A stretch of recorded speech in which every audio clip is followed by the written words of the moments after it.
We're going to be removing this factory radio that has the DVD and all options here to be able to do the rear seat entertainment in this Avalanche. So we'll be removing this to be able to do the aftermarket unit he has purchased and brought to us. Stay tuned. Gotta take off the dashboard, which is sometimes very difficult to get off. These are one of probably the harder ones to get off without getting it to snap or break. There you go.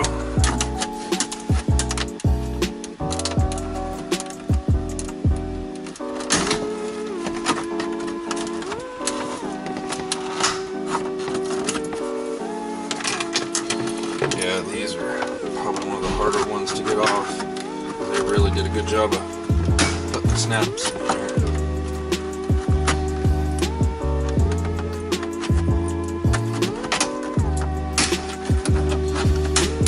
There we go.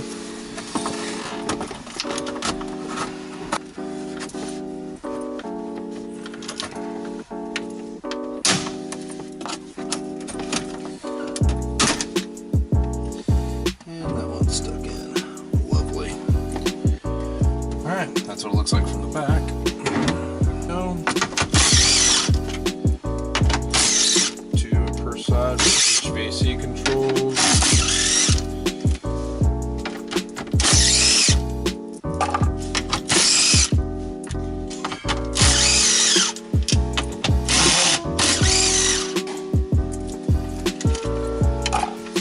Everything will come right out.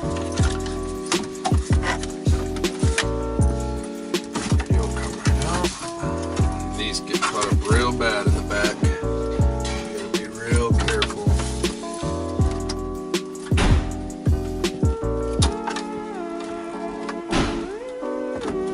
Always make sure you eject the DVD before you take the radio out as well.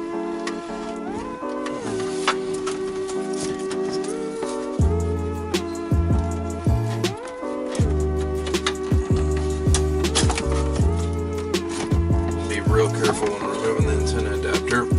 You do not want to break it. There you go. Radio's out.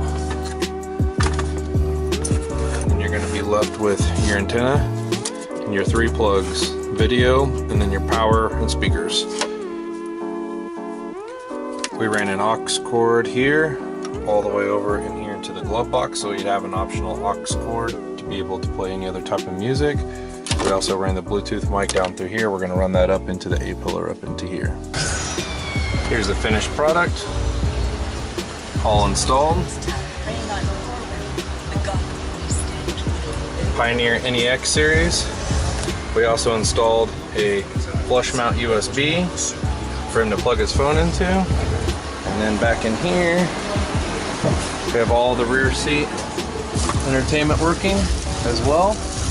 All factory, integrated into the front unit. Even have XM and Bluetooth.